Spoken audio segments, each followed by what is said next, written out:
people who are starting or have their own websites and want to just improve what they're doing. But there's a few elements that are absolutely necessary in my view that should be undertaken. And I definitely wanted to run this because I was going to give Bella a one-on-one, and I thought, well, I may as well cover it with whoever wants to participate. So let's get on to the first thing. TGAF has kindly given me permission to use their site because when I had a look at it earlier on, I saw that there were quite a few things that needed to be done. Now, they do have a web developer, so they will fix any issues using their web developer.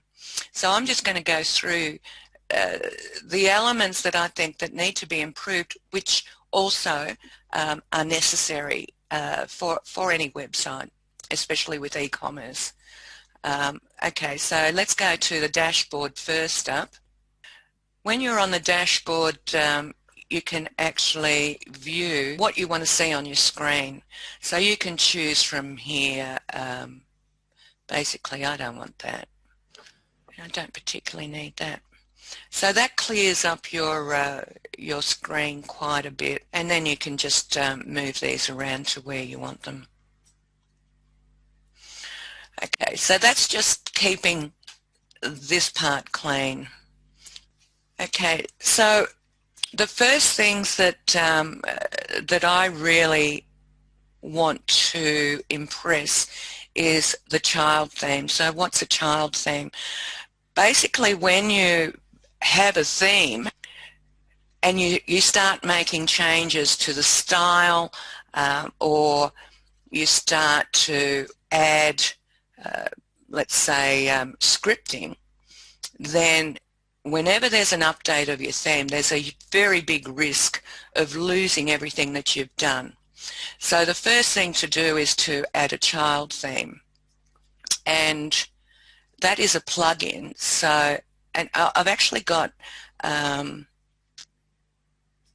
another site that I've worked on here in themes. I have installed the theme, but I've created a child theme. Now the reason for that is that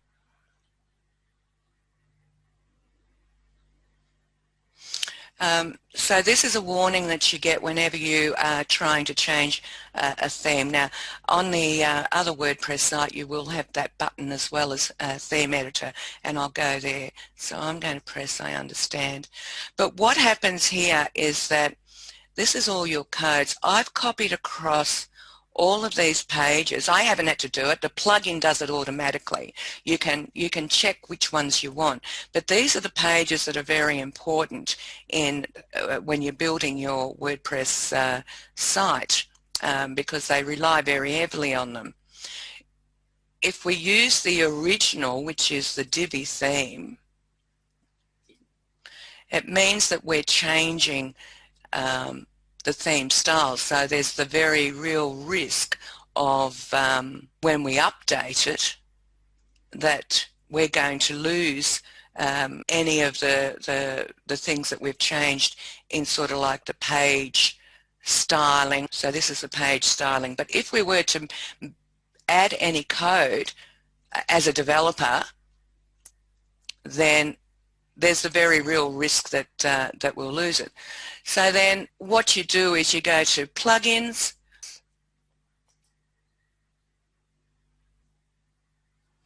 and you can add child theme configurator, it's called. All you do is child theme.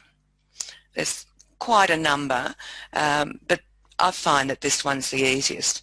So, and you can always get more details from here.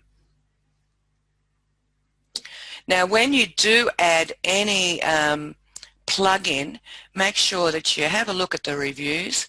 That one didn't work, but I've never had a problem with it. But you also want to check when it was last updated and basically how many reviews are there, and just scroll through and see if it's being looked after, if you like. One thing about WordPress and all of the plugins and and most of the themes, if it's not a premium theme, is that they're developed by thousands of developers, and so there's a risk that if they haven't updated, then they're not using the latest technologies. So, and you can see whether they've been tested with the current version. When you install the child theme, I'm hesitant to do it on this site because there are so many updates to be done. I'd like all these updated first by TGAF's developer, which comes to the next point. So the first thing is, when you've got a website, you need to create a child theme.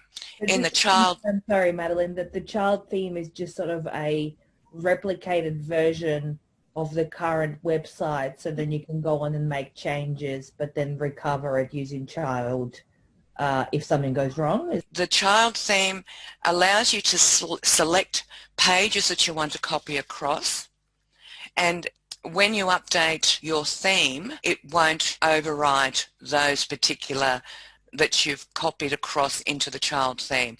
It's not the full-blown theme, it's elements of the theme. But at least that way, if your theme breaks, you can re-upload or reinstall the theme. And once it's reinstalled, then you've still got those elements that you've changed in your child theme. Now, this is really important. When you get to the dashboard and you've got updates, they've always got to be updated. And this is the worst part about WordPress, is the maintenance on it. And that's why I know, Katja, you love Shopify and Wix for the traders. And I agree. People who aren't inclined to be able to do the maintenance or don't have the time to do the maintenance, this isn't the site for them. Yeah. Yeah, unless they can pay for technical support. If you see that number up there or the red circle, you really need to update. Okay, so these are all okay to update. Before updating anything though, and this is one of the other plugins that I regard as a must, is Updraft Plus. It's a backup and restore. So I'm just going to go back over here and show you what that looks like.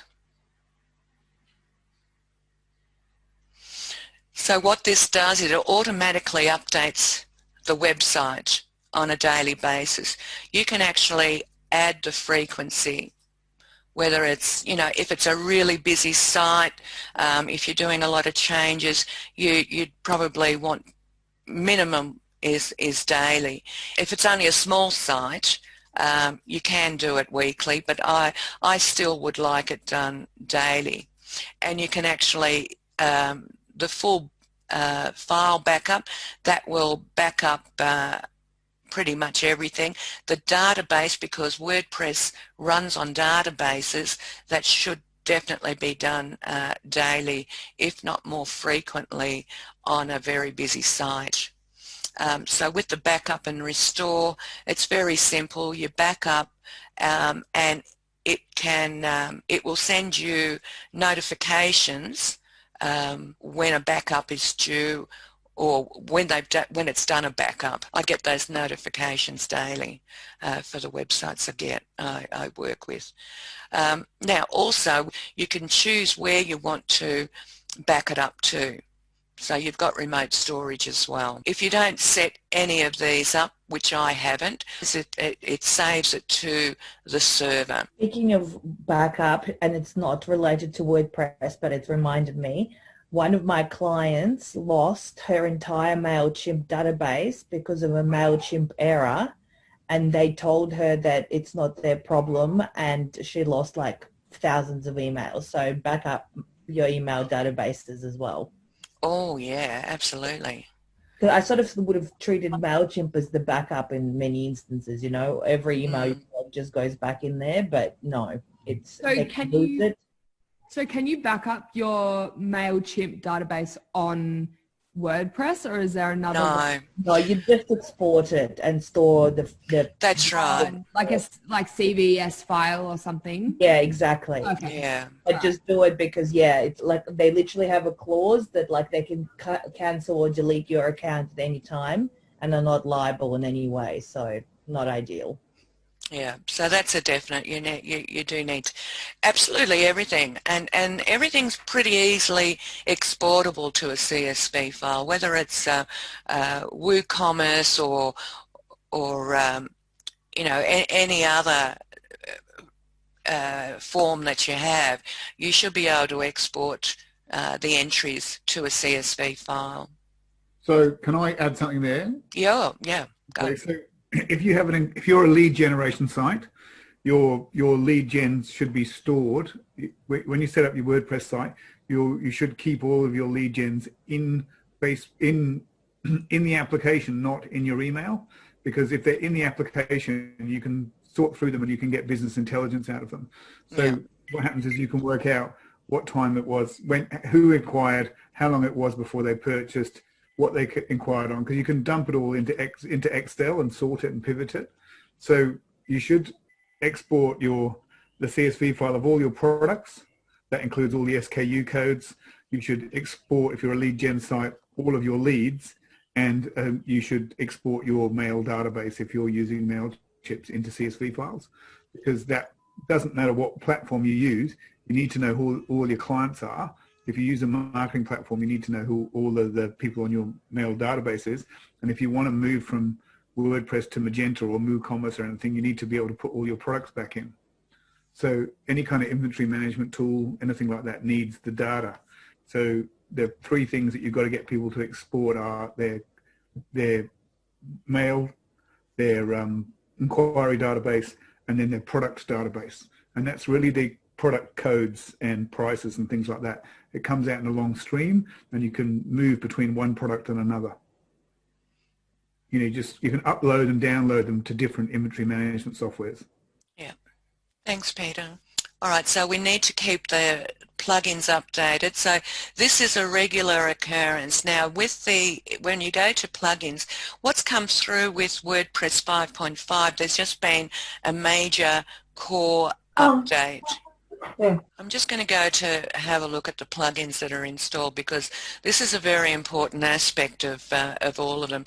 Anything that isn't being used, delete them. Madalen, Yeah.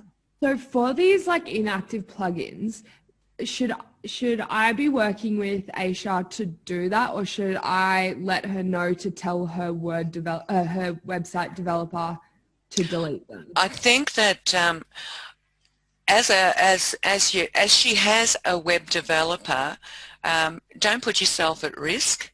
Yeah. Any of these updates or any of these things that I'm suggesting, we need to make a list and send it to her to ask her developer to do.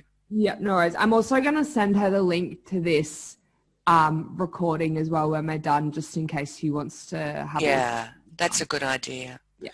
Okay.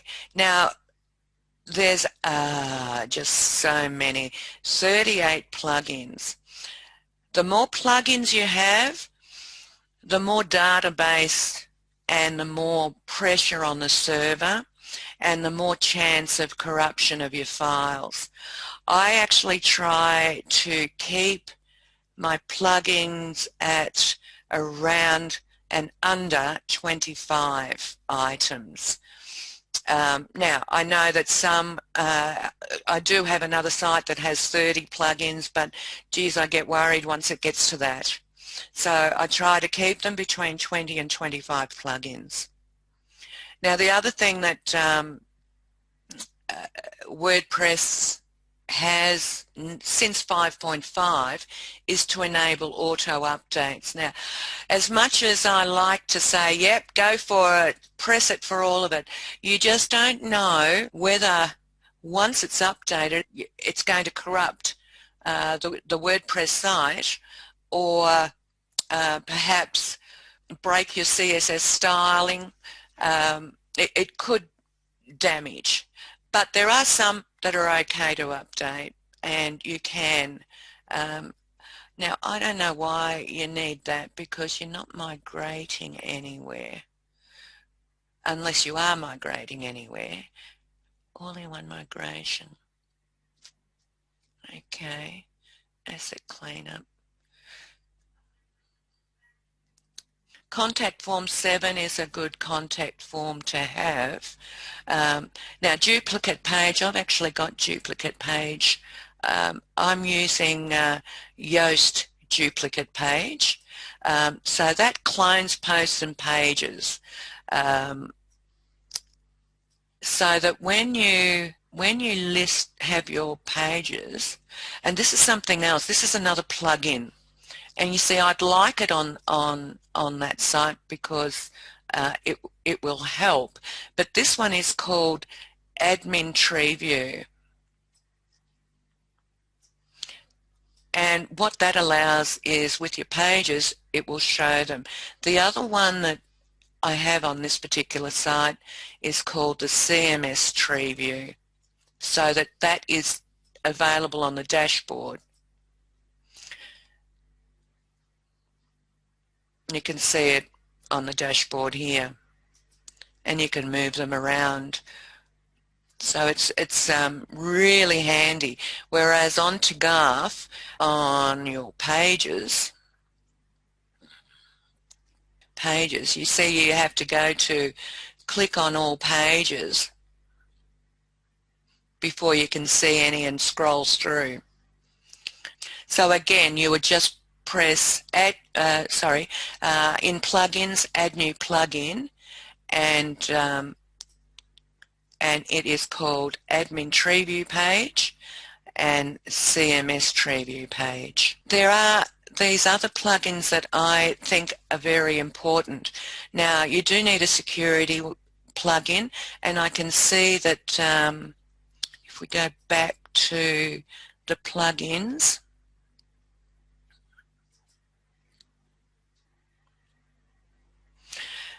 they've just installed all-in-one security, WP security. That's also a good one. My favorite is Wordfence. That has been very powerful. It's stopped so many attacks on other sites that I've worked with. So I'm very happy with that. Viper Cache, or cache, every site does need a cache. I'm not sure. I'll just have to have a quick look. That's a performance. That's a good one too.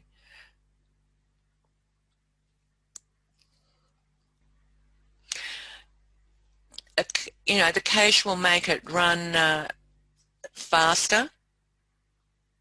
So, and there's a few different ones, but you know, Viper Cache is my favorite. Firebird Lite. I'll actually show you. I'll go to File Manager first. File Manager saves you from going to your C panel if you wanted to have a look at your files. Now, I've actually got it installed over here. So what that is, now the risk here, so people have to know that this is a risk factor, because this is your C panel folders. So if we go to the main, this is the installation files for WordPress. But here you can have a look. That's you've got your plugins, you've got your themes. Uploads is where your images are, so you can have a look at your images. You can actually upload and download, and it's a simple drag and drop process as well. So it's from your computer up into here. So it works well in that regard. But like I said, I would only put it in if your client is confident in using it.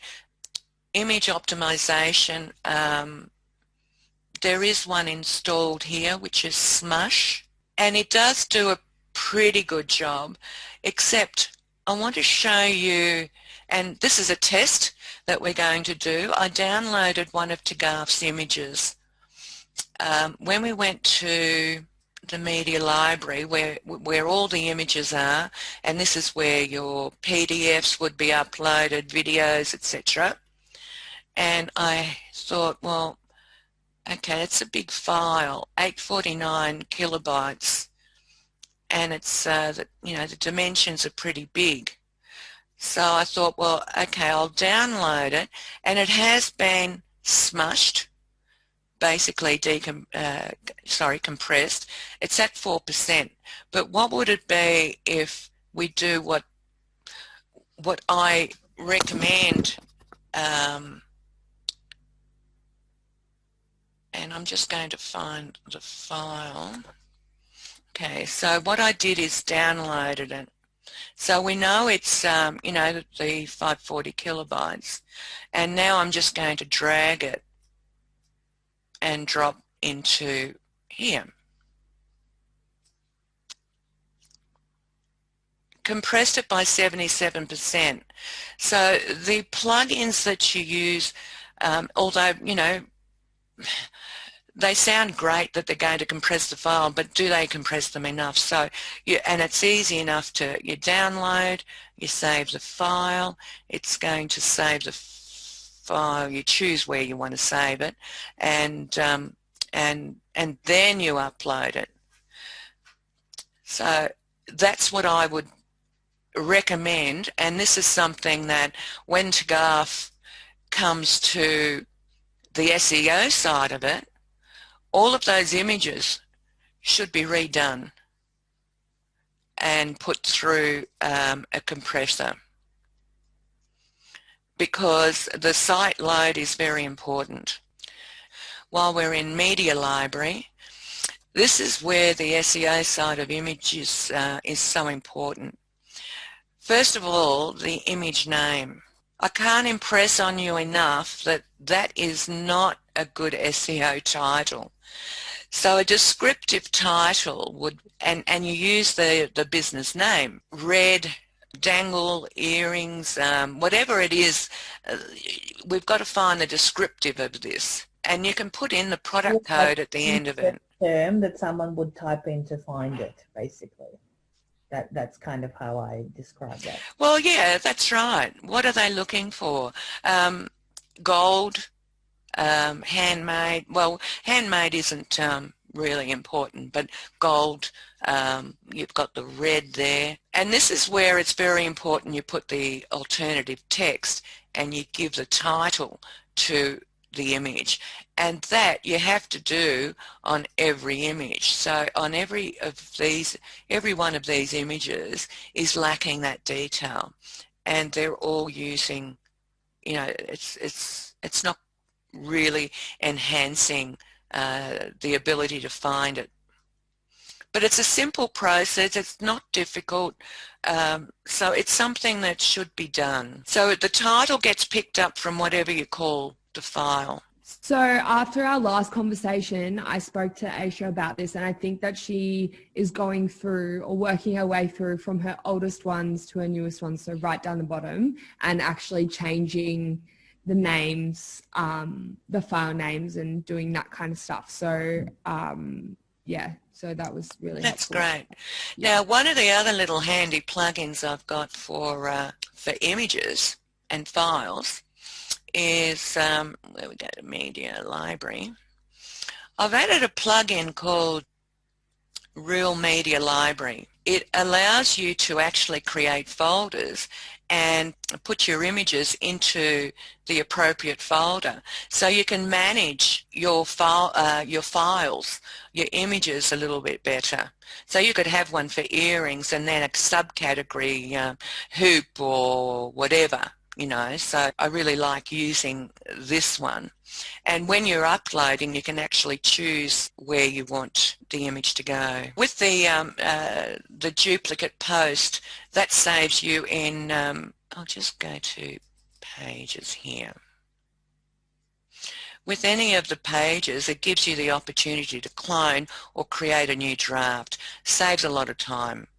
So, you know, in that regard, I'm always trying to find the tools that are going to make my job a bit easier, and that's a good one. So that's the Yoast duplicate post. Now also with the image alt tags and naming of them, limit it to 5 to 6 words using your keyword. It's recommended also that you have a plugin of a capture. I think one of the things that I'm very, very aware of with WordPress is that, you know, you look at the mindset of hackers and it's a power thing, and they'll try to exploit any way they can get into WordPress. Because all of the code is available to any developer, it also means that there's a big opportunity there for hackers to try and work out how to get into your site. And that's why you know, security is number one in my mind. Now we've got Yoast SEO, and I've seen it here. Is that just been added, Bella? I am not sure. I'm sorry. All right. Yeah. So let's just go to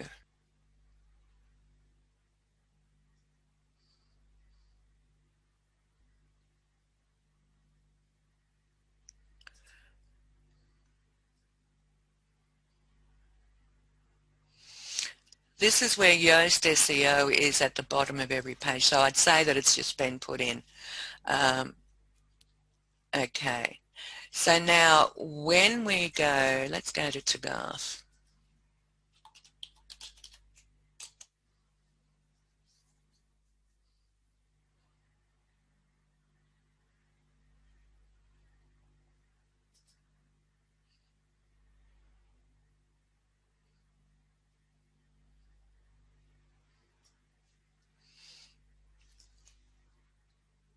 So when we look at Tagarth, handcrafted jewellery in Melbourne, what is the main keyword?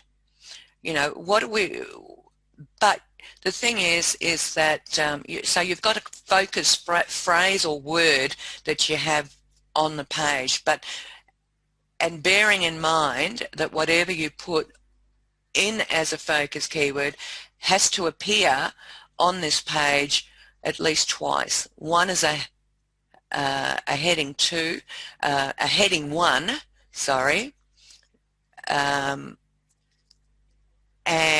then within the paragraph. Usually you have it in the first paragraph and in the last paragraph. Is that on each page or just on the About page? That's on each page. Yeah. Each page will have its own focus key phrase. Okay. And it's got to be used within the context. So if I go back here, and let's just go to the home page. I use the Divi builder, so Tagarth uses a different builder. So they've got Elementor.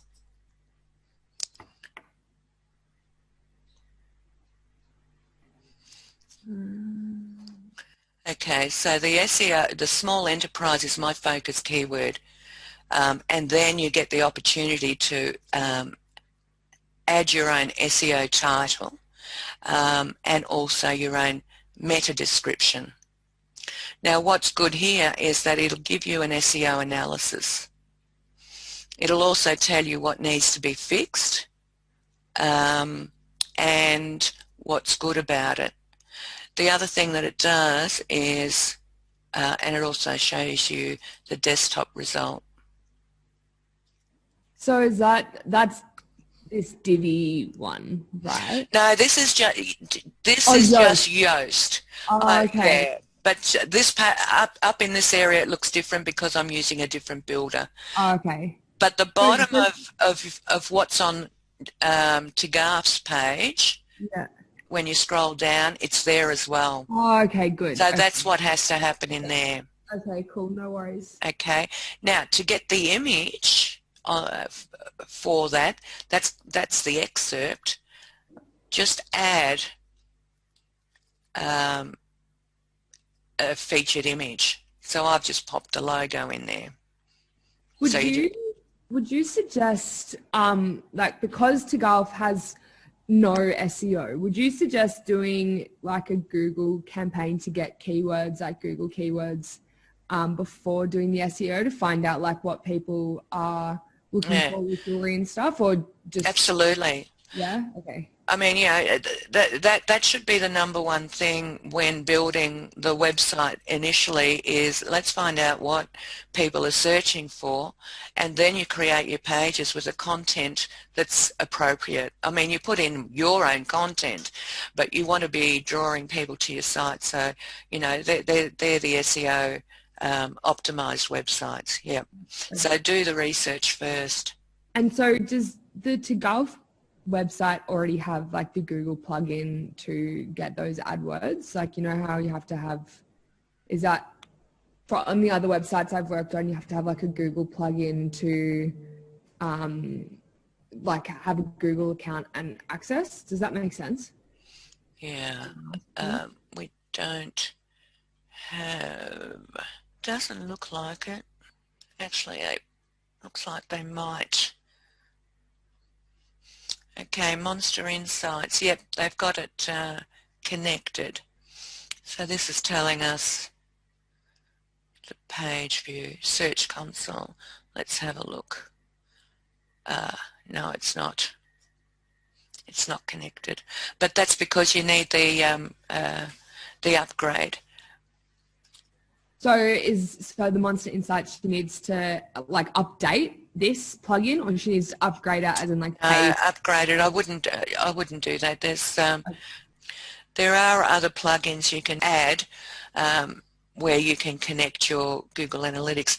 But look, with Google Analytics, once you set up the account, you'll get the code, and then you add it to the theme editor. This is where the child theme comes into play as well, because what you do is you grab, once you've set it up, you put it into the header of the pages, the code from Google Search Console, from Google Analytics, and that goes into within the head and the head.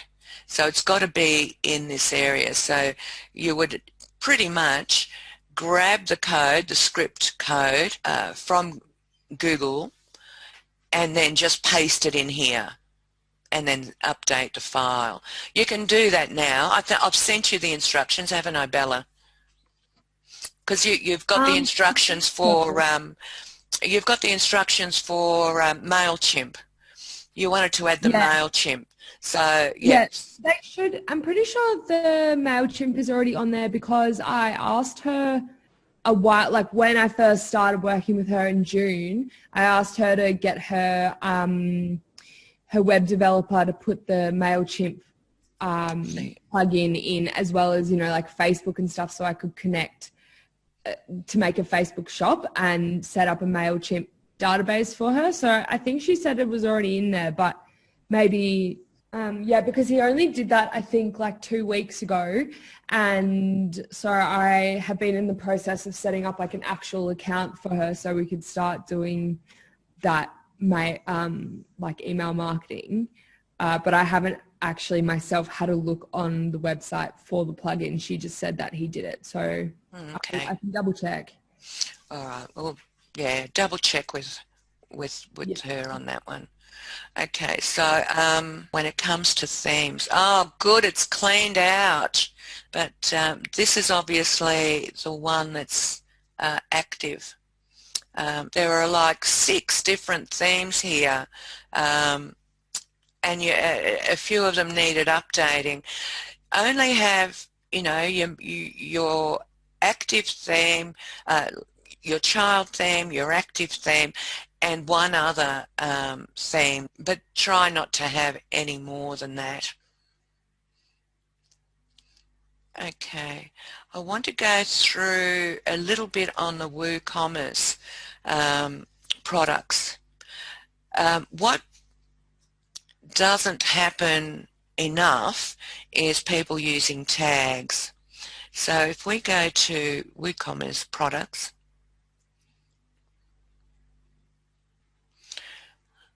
let's just do a quick edit here. So you can do that on the listings rather than having to open up each one. But what you want to have a look at is product tags. And we've got categories for each one, but we don't actually have tags for them. That's another layer of SEO for a start, and it's an opportunity for the store to optimize for people coming online and searching. So let's just, we look at the categories, the main categories. So they're called buckets. So you've got, let's just say the main categories, earrings. The tags are finer, they're more classified options. So that could be different sizes. It could be different colours, hoops, studs, dangling. So let's just say someone's searching for rose gold stud. It would bring up rose gold and stud as different search options. You have to use plain English, and again, this is where that research comes in. But always go back and think, well, what would I be looking for when I'm on a jewelry page like that? So finest. This is an example. Finest earrings is too broad, but these ones, and so is a long tag. So what we want is stick with something like rose gold earrings, earrings under $50, earrings over $50, or under $100, or red, blue, green, hanging, whatever it is. Now Matt Cutts is the leader at Google, and he says there's no need to add every variation of the keyword you want to rank for as a tag. It won't help because Google understands that on that page, if the same phrase is mentioned like 2 to 3 times, that's all you need. It understands, the search engine understands what your general page is about, what the product is. So that is another SEO tactic that should be undertaken with pages. So I'd be having a look at categories and what tags you can actually add to those pages. So like when I go on to, let's say even on Tagaf, and you go to the shop,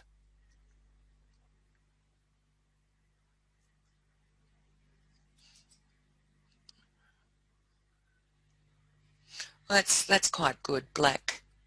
So they're actually filtered. So that works good.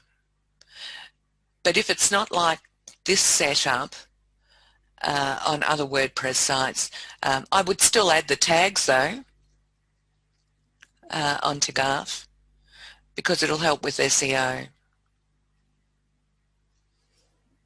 I also noticed as well, and I think this is what you were saying earlier about the photo sizes, but in some of the collections, when you click on them, not all the photos load. So like, for example, if you go on the left and click like hand-painted wood earrings or something, only the top ones load and then the bottom ones take ages and ages to load. That's because the files are too big. Okay, right. Yeah, and that's why they're so slow to load. Yeah. Okay. Okay. Yeah. And what I would do is on Google Chrome, I use Firefox here, but I've also got Chrome, and I do a lot of the page speed insights on Chrome. So that's something that you could do. So just do a page, it's a page speed test. and just on this one here, Page Feed Insights. It works better on Chrome than it does on Firefox.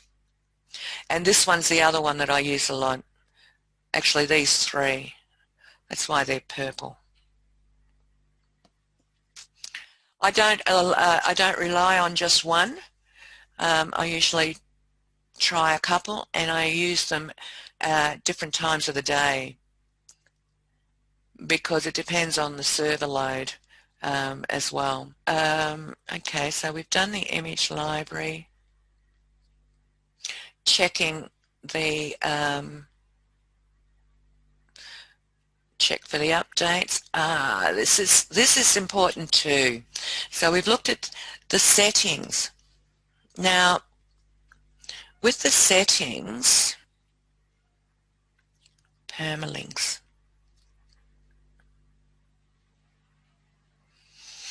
Make sure you've always got the post name. The other thing too, in users, when you're adding a user, or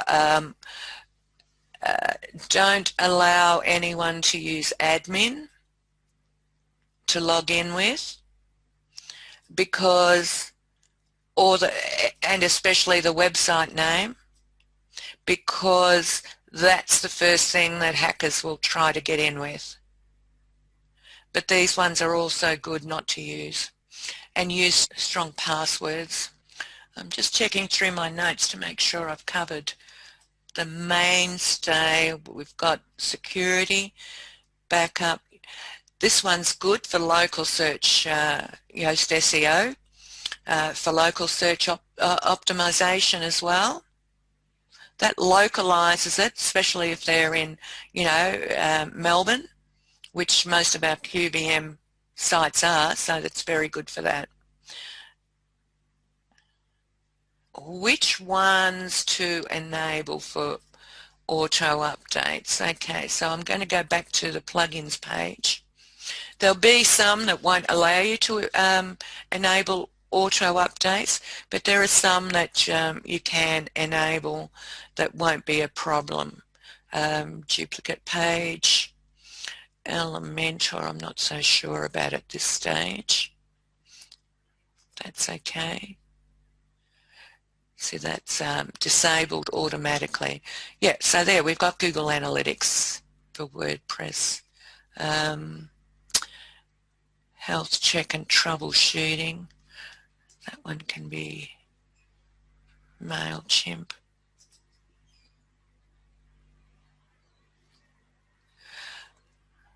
Ocean Extra. That relates to the actual theme.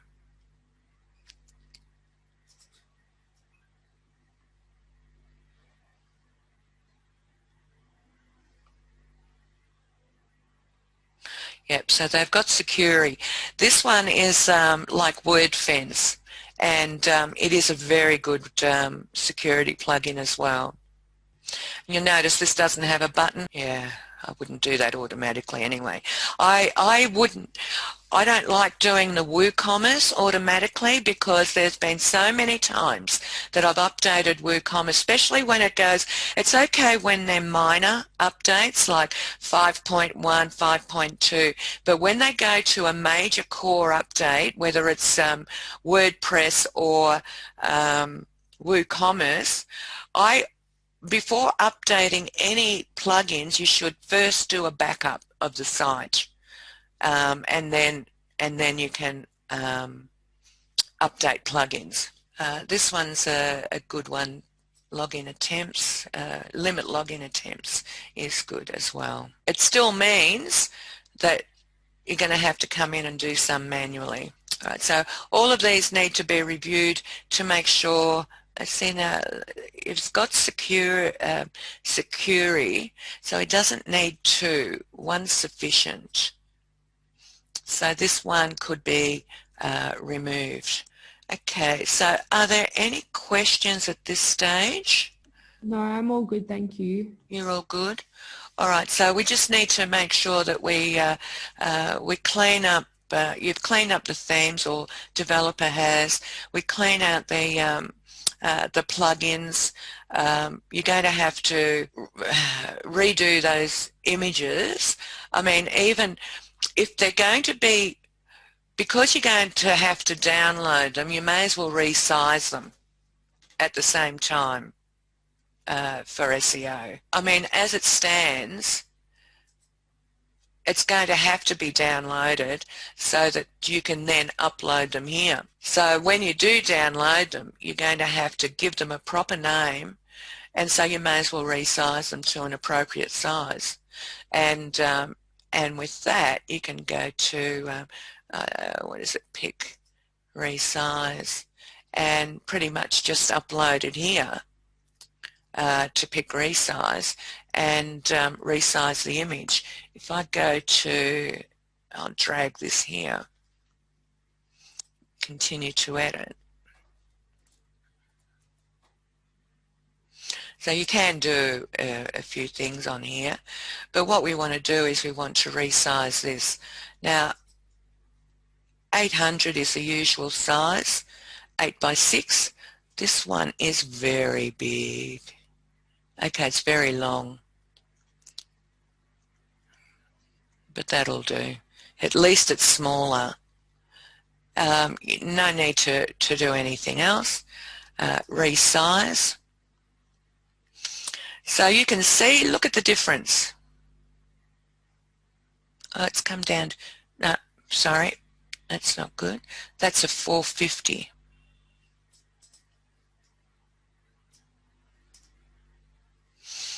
Okay, just pop in here 800.